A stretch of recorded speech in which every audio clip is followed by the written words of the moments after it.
The creation of the company was started from the legacy of the sacrifice of my guide dog. Tragically died sacrificing his life to save my 4-year-old son from a car. It was the result of that tragic accident brought my business partner, Chris Webb, and he and I brainstormed on solutions on how to provide augmented information to increase safety for those moving around the environment. Accessibility is extremely important. It always has been, but we're at a point now where technology can really make a difference in people's lives. With what they're doing to implement FAR and to make it into basically a streamlined app, it's really just getting easier and easier to navigate not only through the app, but then to navigate through the options the app has and to find what you need to find to make yourself travel as safely and as securely and promptly as possible. When somebody's visually impaired looking for their hotel room, they tend to walk down the hallway, feel for the braille signs or feel for a number on the door. And it's very slow and time consuming.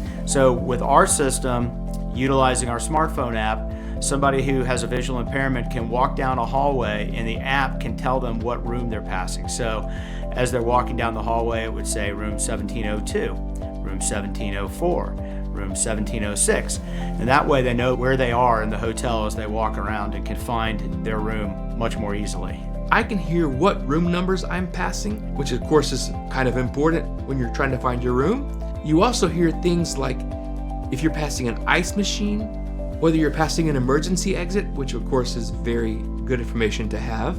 And then when I get to my room is the best part, because I can stand there at the door of the room and FAR Vision will tell me things like, when you walk in the door, the bathroom is ahead to your left at 9 o'clock, a bed at 12 o'clock, and a coffee maker 1 o'clock, 20 feet. There's a lot of devices out there that already work with what we're developing. So we are integrating with those so that we can roll out our technology without having to install an infrastructure. All done through a website, only takes a couple of minutes. So there's not a lot of work to get this working in a business. It's a big game changer to be able to do this. I mean, this is something that you would never have been able to do before the FAR Vision app came along. Providing accessibility and inclusion for those of us that are disabled is almost a necessity. We're adding an extra layer of safety, but also providing an extra layer of information that increases someone's self-confidence, which then leads to greater independence.